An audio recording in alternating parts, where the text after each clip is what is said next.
কেন্দ্রে মোদী সরকারের 11 বছর পূর্তি উপলক্ষে দেশের প্রতিটি জেলায় চলছে এই সময়ের উন্নয়নের বিষয়ে জনগণকে অবহিত করার কর্মসূচি।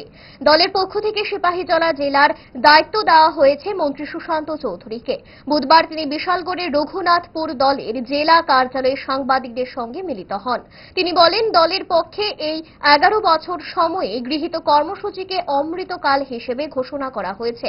সেবা, সুশাসন, গরিব কল্যাণ নিয়ে তিনি বলেন, অমৃতকালের মধ্যে আমাদের যে সংকল্প, প্রধানমন্ত্রীর যে প্রতিজ্ঞা, এক ভারত শ্রেষ্ঠ ভারত করার, সেই লক্ষ্যে আমরা ধীরে ধীরে এগিয়ে যাব।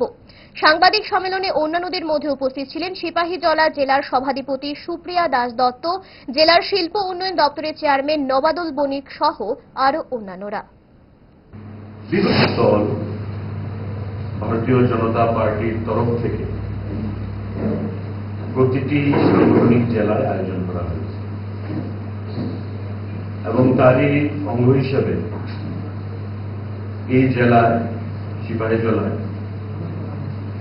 আমাকে দায়িত্ব অর্পণ করা হয়েছে দলের তরফ থেকে। মোদী সরকারের 11 বছর এবং এই 11 বছরে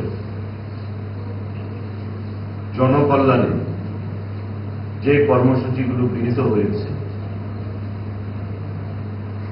ভারতবর্ষের সরকার বা ভারতবর্ষের দলের তরফ থেকে সেটাকে অমৃতকাল হিসেবে ঘোষণা করা হয়েছে এবং এই অমৃতকালের মধ্যে আমাদের যে সংকল্প,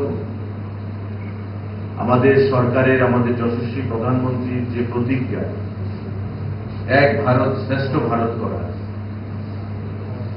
সেই লক্ষ্যে আমরা ধীরে ধীরে এগিয়ে যাচ্ছি। দোষ আপনার ফুড হ্যাবিটে নয়, ভেজালে। সেই মায়ের আমল থেকেই 5 দশক ধরে গ্যাস, অম্বল ও পেটের সমস্যা একমাত্র সমাধান গ্যাস নল।